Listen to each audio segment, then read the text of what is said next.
Magandang araw mga kaibigan. Bigyan natin ngayon ng opinion, reaction itong article sa Inquirer.net.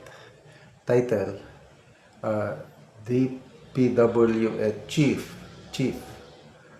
Flood Control Insertions Go Unchecked.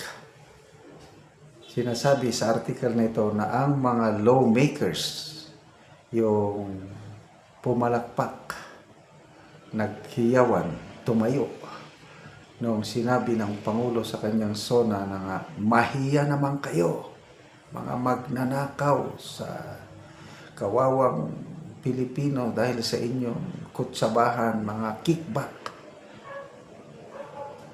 Tumayo, pumalakpak sila. Sabi dito sa article, lawmakers must come clean. Dapat patunayan daw sila na malinis sila.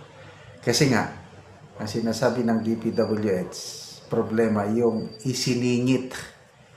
Okay? Flood control projects insertion sa GAA 2025. Okay. Sabi ng si Secretary Bunuan, ay admitted na ang agency ng DPW has no system in monitoring yung mga inserted projects na yan. Wala silang helpless sila sa mga inserted projects. Okay. So, itong mga projects na ito, they were not proposed by DPWH. Hindi rin inaprubahan ng Department of Budget and Management. So, hindi na isama sa National Expenditure Program basta bigla na lang isiningit sa General Appropriations Act of 2025. Ito na yung resulta ng mga blank, yung BICAM, blank spaces, BICAM. So, itong mga projects nito, according to the DPWH Secretary, did not undergo validation and engineering assessments. Kasi kung project sana ito ng DPWH, nag-undergo na nga ganito. Engineering assessment, validate, ayan, then sinabmit. Sinabmit, inaprobahan ng DBM, napunduhan. Ayun. Kung yung mga project na ganoon, wala sana masyadong problema. Ang malaking problema, sabi ng DPW Secretary, itong isiningit ng mga mambabatas. Hindi niya na binanggit kung saan mambabatas, sa Kamara ba, Congressman ba, o mga senador. Basta, lawmakers inserted. Ano pa? So, ang DPWH Secretary, wala silang access doon sa BICAM. Kasi, doon na lang sa BICAM, doon nila isiningit. Hindi nila, wala silang access doon. Kaya, wala. Kawawa rin ang, kawawa ang kalagayan ng DPWH. So, dahil naisingit sila, sabi ng secretary na napipilitan sila na i-undertake ang project. Kasi nandun naisingit. Kailan paano mo i-undertake ang project na hindi galing sa iyo? So ito ang masakit. Itong mga isiningit na projects na ito usually ended up delayed or not implemented at all. Ay, ilang bilyon yan. Marami. Sabi ni Senator Lacson na diskubrihan niya sa isang maliit na barangay sa Oriental Mindoro, 1.9 billion ang na-allocate na pundo doon. Singit. Paano yan? Tapos, isang maliit na bayan sa Oriental Mindoro pa rin, 10 billion.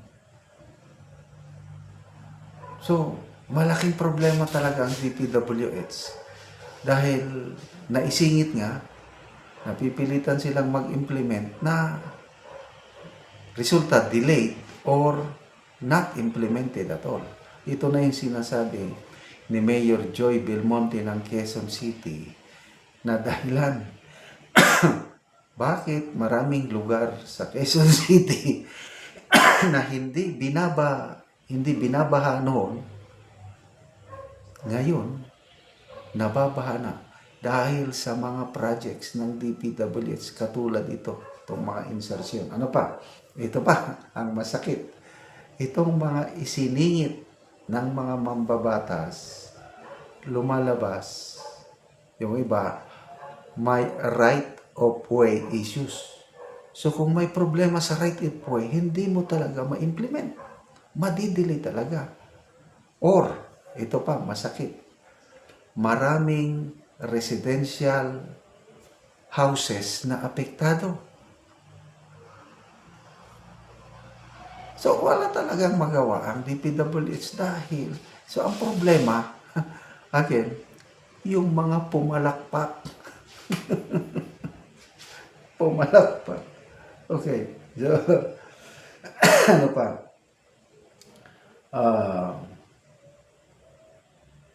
So, hintayin natin ang resulta sa pahayag ng Pangulo na in the next few months, dapat may makasuhan. In the next few months, yung listahan. So, pinapasubmit. Pinapasubmit ng Pangulo ang DPWH, yung malistahan ng mga flood control projects. Palagay ko, ang DPWH, basta maging honest lang, i-submit sa Pangulo. Then, ang Pangulo naman talagang determinado siya. Kasi ang listahan daw, ipapublish malalaman natin for transparency. So, ano ngayon ang mangyari? Mabubuking ang mga kongresista na nagsingit dito. Di ba? Mabubuking sila. So, tingnan natin anong mangyari. Salamat at sana magbunga ng maganda itong mga ganitong pag-iimbestiga. Dahil ang lugi, tayo, mga taong bayan. Okay, salamat mga kaibigan sa inyong pagsubaybay sa ating channel. Nakakatulong kayo ng malaki sa tribong Talandig ng Bukidnon. Dahil ang sweldo natin sa channel na ito is pantulong sa tribo. Namimigay tayo ng mga libreng yero at pako para makapagpatayo naman ng libreng, mas maayos na tahanan ang tribong Talandig. Panoorin nyo ang video na ito. Karon mo na ni ang natagaan na mo gero si Angkol kuha na ni karon mag-atop na